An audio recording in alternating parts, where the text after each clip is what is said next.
Hello नमस्कार दोस्तों, M N study centre में एक बार फिर से आपका स्वागत है।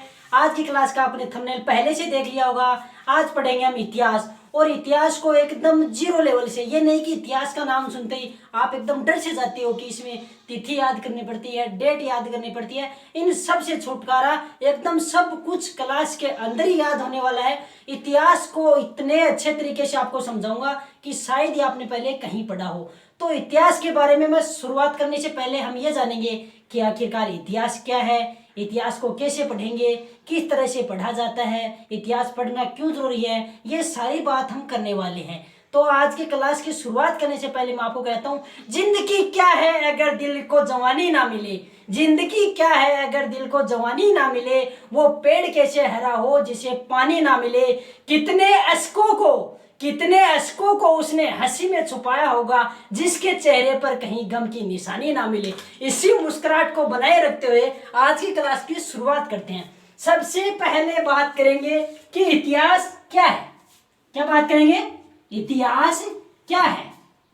तो ये बात सबसे पहले जरूरी है। हम इतिहास पढ़ भी लेते हैं, सभी काम कर लेते हैं, लेकिन कोई बड़ा बुजुर्ग हमसे पूछता है कि चल बेटा बता इतिहास क्या है, तो हम ऐसे मुंह करके खड़े हो जाते हैं कि हमें तो पता ही नहीं। तो वहां हमें नीचा ना देखना पड़े, इसके लिए ये समझना जरूरी है कि इतिहास क्या है। तो शॉर्ट में इतिहास कोई परिभाषा नहीं है, इसको मिनटों में बताया नहीं जा सकता, लेकिन संक्षिप्त में फिर भी बता सकते हैं। तो क्या कहेंगे? कहेंगे अतीत में घटी घटना। क्या कहेंगे? अतीत में घटी घटना को इतिहास कहा जाता है। अतीत में घटी घटना, इसी को इतिहास कहा जाता है। आप में से कुछ लोग बोलेंगे कि सर ऐसे तो मैंने सुबह खाना खाया था, वो इतिहास थोड़ी हो गया। बिल्कुल सही सोच रहे हैं आप, वो बिल्कुल इतिहास हो गया, लेकिन ऐसा इतिहास भी नहीं है जिसको किताबों में लिखा जा सके। मजाक था। आगे बात करते हैं, इतिहास क्यों जरूरी है भाई। नेक्स्ट क्वेश्चन अपना ये भी है, क्यों। ये बताने से पहले मैं इतना कहूंगा, आपसे रिक्वेस्ट है, प्लीज क्लास को लास्ट तक देखना, और अच्छी लगे तो कमेंट करना। आप क्लास को ओपन करते हो, थोड़ा सा देखा, तुरंत निकल लेते हो, ऐसा नहीं करना प्लीज। आज की वीडियो के लिए खास तौर से, ताकि आपको पता तो लगे कि हमारा पढ़ाने का तरीका क्या है, कैसे पढ़ाते हैं। प्लीज रिक्वेस्ट है, क्लास को पूरी देखना, और उसके बाद हर एक से रिक्वेस्ट है, कमेंट जरूर करेगा क्लास कैसी लगी। आगे बात करते हैं, क्यों इतिहास क्यों पढ़ें। सबसे पहले नंबर एक बात करें तो वो है कि हमारे पूर्वजों की संस्कृति कैसी थी, रहन सहन कैसा था, उसके बारे में हमें जानकारी वहीं से मिलती है। एक बात। दूसरी बात, हमारे पूर्वजों ने क्या गलती की जिसकी वजह से आज अपने देश की ये हालत है। समझ गए बात? तो ये देश की हालत है, तब कैसे सीखेंगे हम पुरानी, कैसी कौन सी बात हुई, कैसी कंडीशन बनी, क्या स्थिति हुई कि आज ये हालत है, वो हालत अब न बने। इसके लिए क्या करना होगा? इतिहास पढ़ना होगा। और आपको पता है, एक समय में भारत को सोने की चिड़िया कहा जाता था। अब कुछ को लगता होगा ऐसे बोला जाता है, आज की बात करें तो लगना जायज भी है, लेकिन उस टाइम में भारत सोने की चिड़िया था, क्योंकि उस टाइम में इंडिया, ये मान लो कि भारत में दूर दूर से लोग पढ़ने आते थे। आज हम चले जाते हैं, अमेरिका चले गए, जापान चले गए, कोई कहीं जा रहा है, कोई कहीं जा रहा है। ये अपना इंडिया, ये देश एक ऐसा था जहां से पूरी दुनिया के लोग पढ़ने के लिए आते थे, ज्ञान लेने के लिए आते थे। इसलिए हमें इतिहास पढ़ना जरूरी है। समझ गए इतनी बात? अब बात करेंगे आगे इतिहास की। इतिहास का ये मान लो एक बहुत बड़ी बात मैं आपको बताता हूं कि इतिहास को मैं मात्र 5 मिनट में, आप सोच रहे हो कि क्या मजाक कर रहा, मजाक नहीं कर रहा, मात्र 5 मिनट में आपको अतीत के पन्ने उलटते हुए यहां वर्तमान इंडिया में लेके आऊंगा। अब देखते रहना क्लास को, बिल्कुल स्किप मत करना। शुरुआत करते हैं, यहां से शुरुआत करते हैं, नंबर 1 पे शुरुआत करें। सबसे पहले बात करेंगे ब्रह्मांड की उत्पत्ति। किसकी बात करेंगे? ब्रह्मांड की उत्पत्ति।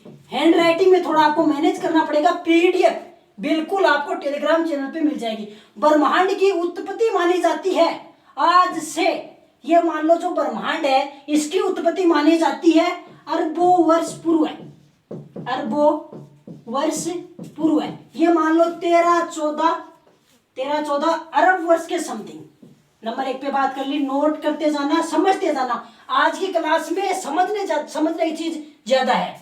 आगे बात करते हैं, ब्रह्मांड की उत्पत्ति हो गई। इसके बाद पृथ्वी की उत्पत्ति। पृथ्वी की उत्पत्ति। ये मान लो एकदम 5 मिनट में आपको इतिहास बिल्कुल जीरो से पृथ्वी की उत्पत्ति, किसकी बात करते हैं? पृथ्वी की उत्पत्ति की बात करते हैं। तो उसकी उत्पत्ति मानी जाती है 4 साढ़े 4 मान लो, या 4 से 5 अरब वर्ष पूर्व, 4 से 5 अरब वर्ष पूर्व मानी जाती है। हो गई इतनी बात। आगे बात करते हैं एकदम क्रम वाइज, बिल्कुल ये मान लो कि आप दूसरे को समझा कोई तरीके से। आगे बात करते हैं पृथ्वी पर सर्वप्रथम जलीय जीव उत्पन्न हुए डार्विन के सिद्धांत के अनुसार। क्या हुए? जलीय जीवों की उत्पत्ति, जलीय जीवों की उत्पत्ति हुई थी डार्विन के अनुसार। जलीय जीवों की उत्पत्ति डार्विन सिद्धांत से। डार्विन का सिद्धांत आपने पढ़ा होगा विज्ञान में, नहीं पढ़ा है तो आपको जो आपके साइंस वाले सर हैं वो आपको पढ़ा देंगे। इसके बाद हुई जलीय जीवों की उत्पत्ति। इतना समझ में आया? ब्रह्मांड की उत्पत्ति हुई 13 और 14 अरब वर्ष पूर्व है। फिर हुई पृथ्वी की उत्पत्ति आज से 4 से 5 अरब वर्ष पूर्व है। फिर हुई जलीय जीवों की उत्पत्ति। अब बात करते हैं, आगे बात करते हैं लगभग 40 लाख वर्ष पूर्व है। कब? 40 लाख वर्ष पूर्व है। सर थोड़ा पानी लेके आना। 40 लाख वर्ष पूर्व है। 40 लाख वर्ष, थोड़ा होल्ड करने के बाद 40 लाख वर्ष पूर्व है। यहां मानव या बोले इंसान की,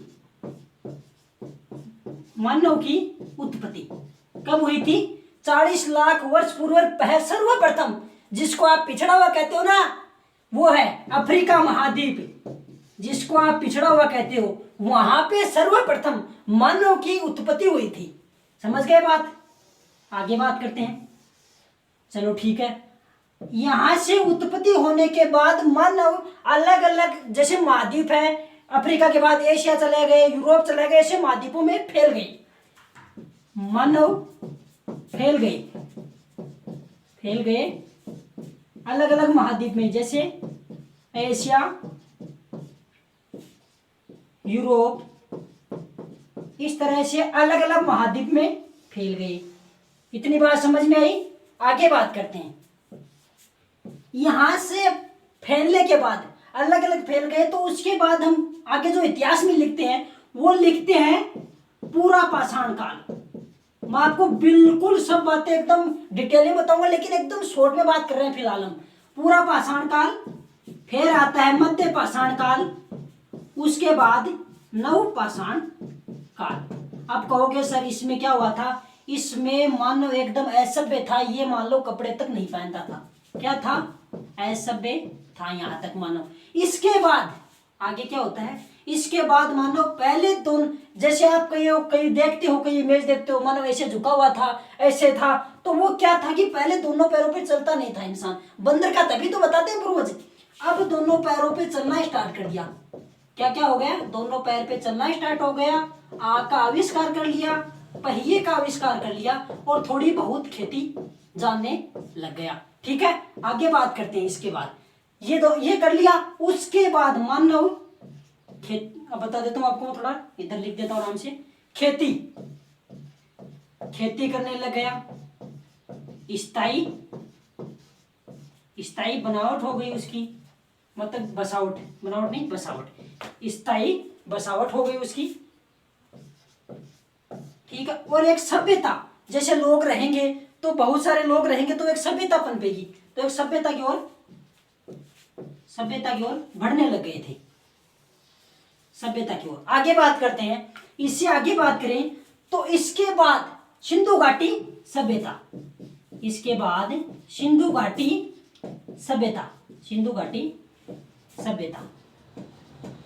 सभ्यता, जिस वक्त, गौर करने वाली बात है, जिस वक्त इंडिया के अंदर ये सिंधु घाटी सभ्यता पनप रही थी, उसी टाइम इराक के अंदर मेसोपोटामिया,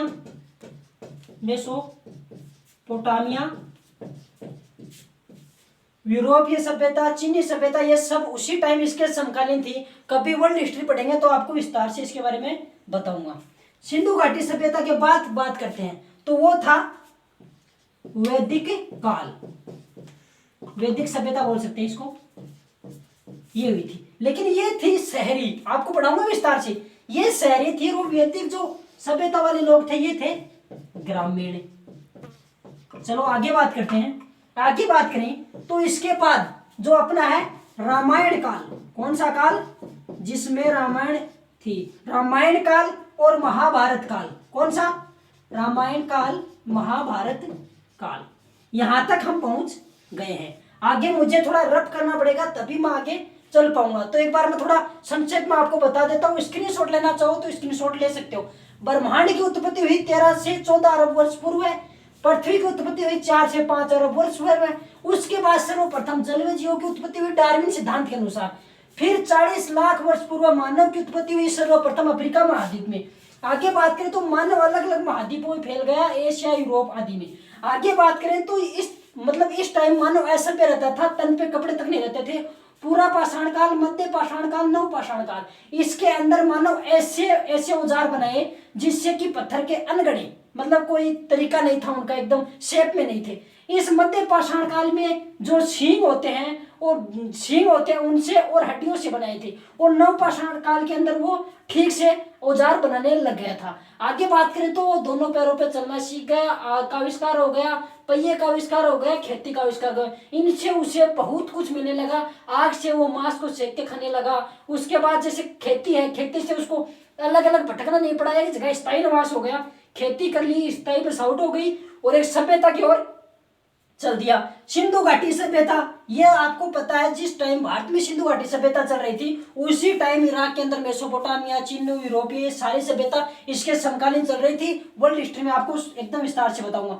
आगे बात करें वैदिक सभ्यता, ये थी ग्रामीण। इसके बाद आ जाता रामायण काल और महाभारत काल। आगे बात करते हैं, क्यों बोर्ड पे थोड़ा ठीक से आ नहीं रहा है। आगे बात करते हैं, एकदम आपको आज की वर्तमान स्थिति में लाके छोड़ूंगा, अतीत के सारे पन्ने उलटते हुए। आगे बात करते हैं, क्लास में लास्ट तक बने रहना और अपनी राय कमेंट बॉक्स के माध्यम से जरूर बताना कि ये क्लास कैसी लगी। इस क्लास को आगे जारी रखना चाहिए या फिर जो लोग सभी करवाते हैं क्वेश्चन आंसर करवा दिया और चलो अपनी कहानी खत्म। मैं आपका इंटरेस्ट पैदा करूंगा पढ़ने में। आगे बात करते हैं, और इंटरेस्ट एक बार यदि पैदा हो गया तो ये मान लो पढ़ाई में आपकी रौनक एकदम से रौनक सी आ जाएगी, चार चांद से लग जाएगी। आगे बात करते हैं, हमने कहाँ छोड़ा था, रामायण काल, थोड़ा छोटा लिखूंगा इस बार, रामायण काल और महाभारत काल में हम पहुंच गए थे। यहां तक आपने बहुत अच्छे से यात्रा कर ली है अतीत की। रामायण काल और महाभारत काल तक आपने अच्छे से पढ़ लिया है, बहुत अच्छे से पढ़ा होगा। इसके बाद बात करते हैं, इसके बाद बात करें तो तब आता है महाजनपद। क्या आता है, महाजनपद काल, महाजनपद काल आता है। इसके अंदर कितने जनपद हुए, क्या हुए, मैं सब विस्तार से आपको हिस्ट्री क्लास में करवा दूंगा। आगे बात करते हैं, महाजनपद की बात करें, महाजनपद के बाद बात करें तो आता है मगध साम्राज्य। महाजनपद के बाद आपको थोड़ा नोट करा देता हूं मैं, यहां पे हम लिखेंगे धर्म सुधार आंदोलन, धर्म सुधार आंदोलन, जिसमें बौद्ध और जैन धर्म वाले आंदोलन हुए ना, बौद्ध और जैन वाले। टाइम का भी आपका ध्यान रखना पड़ता है थोड़ा। धर्म सुधार आंदोलन हुए थे। इसके बाद मगध साम्राज्य, किसकी बात करेंगे, मगध साम्राज्य की बात करेंगे। इसके अंदर मौर्य वंश का विस्तार हुआ था, मौर्य वंश का विस्तार हुआ था। इतना ठीक से समझ में आ गया। रामायण महाभारत काल से चले हम, महाजनपद काल, धर्म सुधार आंदोलन, बौद्ध धर्म और जैन धर्म, अब आ गए मगध साम्राज्य, मौर्य वंश के विस्तार तक। इसके बाद होते हैं विदेशी आक्रमण। विदेशी आक्रमण क्या होते हैं, विदेशी आक्रमण होते हैं। इसके अंदर आते हैं हिंद, यूनानी, शके और कुषाण, लेकिन इनका प्रभाव ज्यादा पड़ा नहीं। इतना अच्छे समझ में आ गया। मगध साम्राज्य पढ़ लिया, मौर्य वंश का विस्तार हो गया। उसके बाद पढ़ा हमने विदेशी आक्रमण, हिंद और यूनानी, शक, कुषाण, ये इन्होंने आक्रमण किया था। यहां से एकदम अच्छे से समझ में आ गया। आगे बात करते हैं। इसके बाद बात करें तो मैं आपको बता देता हूं कि ये मान लो कि आपने एक दिन शुरू से पढ़ लिया, शुरू से पढ़ लिया ना सारी चीजों को, सर थोड़ा ईंट डालने लगा है, तो मैं आगे बात करते हैं। इसके अलावा बात करें, इसके बाद आता है हर्षवर्धन, हर्षवर्धन काल, हर्षवर्धन काल। इसके पहले आपकी थोड़ी लाइट चली गई थी बीच में, इस वजह से थोड़ा परेशान होना पड़ा। आगे अपने फलों को जारी रखते हैं। रामायण काल, महाभारत काल, इसके बाद महाजनपद काल, धर्म सुधार आंदोलन, बौद्ध और जैन धर्म हुए थे। इसके अंदर मगध साम्राज्य, मौर्य वंश का विस्तार, विदेशी आक्रमण, हिंदू यूनानी, शक कुषाण। इसके बाद बात करते हैं तो वो है गुप्त काल, गुप्त काल। इसको भारत का स्वर्ण काल भी कहा जाता है, भारतीय इतिहास का स्वर्ण काल कहा जाता है। क्या कहा जाता है? भारतीय इतिहास का स्वर्ण काल। ठीक, आगे बात करते हैं। यह था गुप्तोत्तर काल। गुप्तोत्तर मतलब कि गुप्तों के बाद का समय, गुप्तोत्तर काल। इसके अंदर दक्षिण के शासक भी थोड़े प्रभावी हुए थे, दक्षिण शासक, इसलिए कुछ लोग इसे संगम काल भी बोलते हैं। क्या बोलते हैं? संगम काल, संगम काल बोलते हैं। इसके बाद बात करें गुप्तोत्तर काल के बाद, अब आता है हर्षवर्धन, हर्षवर्धन का काल।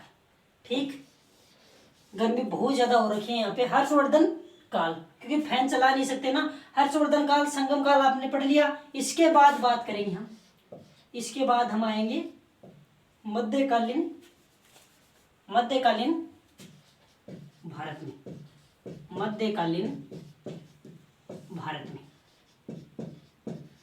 इसके अंदर आ जाएगा सल्तनत काल और मुगल काल। इसके अंदर सल्तनत काल और मुगल काल प्रमुख रूप से। आगे बात करते हैं। इसके बाद बात करें तो हम आएंगे आधुनिक काल में, आधुनिक काल में। इसमें पढ़ेंगे हम मराठा, राजपूत, मराठा राजपूत, अंग्रेजों का शासन था वो भी इसी में पढ़ेंगे, अंग्रेज आदि इसी के अंदर पढ़ने वाले हैं। ठीक, यहां तक पहुंच गए। इसके बाद आधुनिक काल में आपको पता, आधुनिक काल में मुख्य तौर से क्या है? एक तो है कांग्रेस, सारे आधुनिक काल में कांग्रेस कांग्रेस चलती रहती है। इसके बाद एक गांधी जी, सब बातें विस्तार से करेंगे गांधी जी। इसके अलावा एक जो इम्पोर्टेंट है, कांग्रेस हो गए, गांधी जी एक स्वतंत्रता आंदोलन, स्वतंत्रता आंदोलन ये हुए थे। तो इसके बाद, ये होने के बाद लास्ट में 15 अगस्त 1900, ठीक से लिख देता हूँ, 15 अगस्त 1947 को देश आजाद हो गया। उम्मीद करता हूँ अच्छे से समझ में आएगा। मैंने आपको एकदम शुरू से लेके ये सारा कुछ, ये मान लो कि एकदम फ्लो में सब कुछ एकदम आपको वर्तमान में लेके आ गया हूँ। इतनी बात हो गई। अब बात करेंगे एकदम इतिहास की शुरुआत से कि कैसे इतिहास पढ़ेंगे हम, इतिहास पढ़ने का तरीका क्या होगा, इतिहास को कितने पार्ट में बांटा गया है, किस तरह से हम पढ़ेंगे। एक बार ये क्लास शिद्दत से देख ली तो मैं कहता हूँ हिस्ट्री आपको क्लास के अंदर याद हो जाएगी। और सबसे बड़ी बात, मैं आपको एक कहानी के रूप में, कहानी के रूप में इतिहास बताऊंगा। कहानी याद हो गई तो ये मान लो सब अच्छे से याद होगा। ज्यादा लंबी नहीं खींचेंगे आज की क्लास को, सिर्फ इतना बताऊंगा कि कैसे हम पढ़ने वाले हैं, तरीका क्या होगा। इतिहास की बात कर लेते हैं। इतिहास आज आपकी क्लास ज्यादा लंबी खींचेंगे नहीं, तो इतिहास को एक तो बांटेंगे हम लेखन के आधार पर, लेखन के आधार पर। दूसरा बांटेंगे धातु के आधार पर। और हम क्या पढ़ने वाले वो बताएंगे मैं। तीसरा बांटते हैं विचारधारा के आधार पर, विचारधारा के आधार पर बांटेंगे। तो लेखन के आधार पर बांटते हैं तो इसमें एक तो आद्य ऐतिहासिक काल, आद्य ऐतिहासिक काल। नंबर 2 पे बात करें तो इसके अंदर आ जाता है, पहले मैं आपको थोड़ा इसको आद्य ऐतिहासिक ना बोल के प्राग ऐतिहासिक बोलेंगे। क्या बोलेंगे? प्राग ऐतिहासिक, प्राग ऐतिहासिक काल बोल देंगे। इसके बाद आएगा आद्य ऐतिहासिक काल, आद्य ऐतिहासिक काल। टाइम का भी ध्यान रखना पड़ता है, आपका सब चीजों को मैनेज करना पड़ता है। इसके बाद नंबर 3 पे आएगा ऐतिहासिक काल, क्योंकि ज्यादा लंबी क्लास हो चलती आप टिकते भी नहीं हो ना क्लास के अंदर। ऐतिहासिक काल। इसके अलावा धातु पे बात करें तो धातु पे पहले पाषाण काल है और उसके बाद ये धातु युग। इस धातु के अंदर सबसे पहले ताम्र, फिर कांस्य और उसके बाद लौह। मगध साम्राज्य के अंदर इसी से ज्यादा उन्नति हुई थी। पाषाण की बात करें तो पाषाण के अंदर मैंने आपको पहले ही बताया है पूरा पाषाण काल,